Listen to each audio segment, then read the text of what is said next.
don't have to wait until you reach financial independence to start enjoying your life.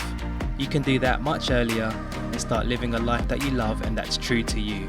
Welcome to Freedom Before FI. Using FIRE and life design techniques, we help you create freedom on your way to FI instead of waiting until you're retired to do the things that light you up. I'm your host Greg, a FIRE movement and life design enthusiast. If you're itching to get freedom now, then let's do this.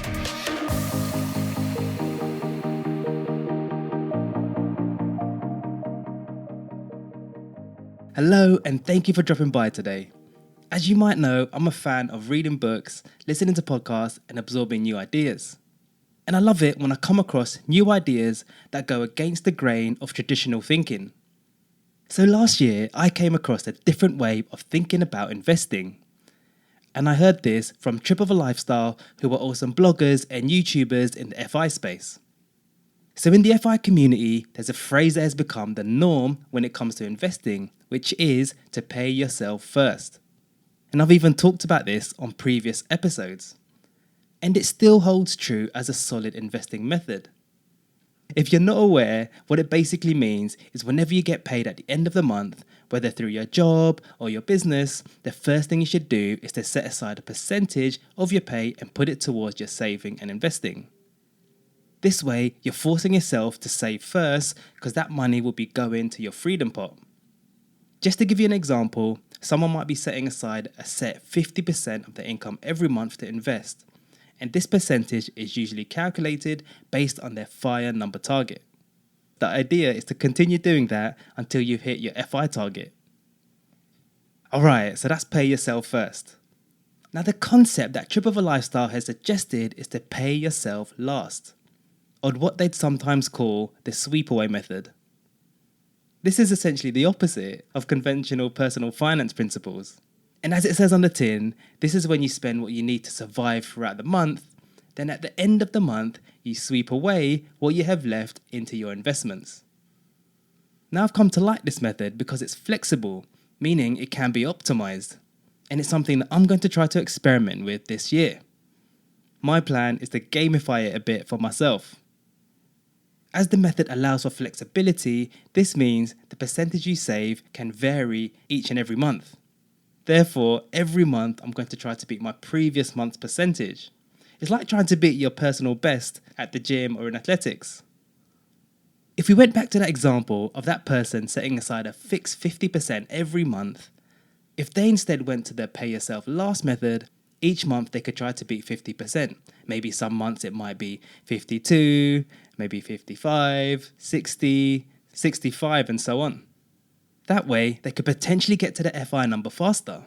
And that's one advantage of this method. With pay yourself first, you're usually setting a certain fixed percentage every month, potentially without increasing it. The benefit with pay yourself last is that it's handy for people who's not really good at budgeting. Because since what you're doing is spending what you need to spend every month to keep you going, and then 100% of everything left is swept into your savings and investments. However, the downside with pay yourself last is if you're a spender and not great at saving, you might not have much left at the end of the month. The beauty with pay yourself first is that it gives you guide rails and it's there to help you not overspend. So I think in order for the new method to work in your favour, you have to be frugal and be used to not living on too much. If you are in a position where you're unsure of which method to choose, I think both actually do the job and it really depends on your spending habits. Because as long as you're investing in your freedom, then that's all good. And you'll be doing that in both scenarios. I say, if you're starting out on your FI journey, pay yourself first is the way. This gets you into a habit of saving and investing on a regular basis and at least you're being consistent with it.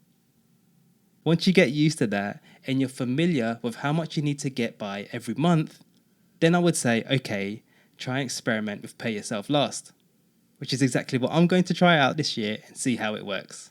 So wish me luck. Thank you for spending your time with us today. If you need more help, you can check out our free guides and services on our website, freedombeforefi.com. If you have a burning question or just want to chat, don't hesitate to drop me an email at greg@freedombeforefi.com. If you found the show useful and want to be notified of future episodes, you can click follow on Spotify, Apple, or the app you're currently using right now. If you think the episode will help a friend or a colleague, feel free to share it with them. And lastly, if you learned just one good thing that will help you in your journey and you want to help us out, please do leave a 5-star rating on your podcast player app. That would help us out loads. Okay, that's what I have for you today. If you hadn't had a chance, do grab our free Freedom Ideas cheat sheet on our website at freedombeforefi.com. Have a great rest of the week, and I'll catch you on the next episode. Oh, and don't forget, practice gratitude, live life by your design, and do things that make you smile. You got this.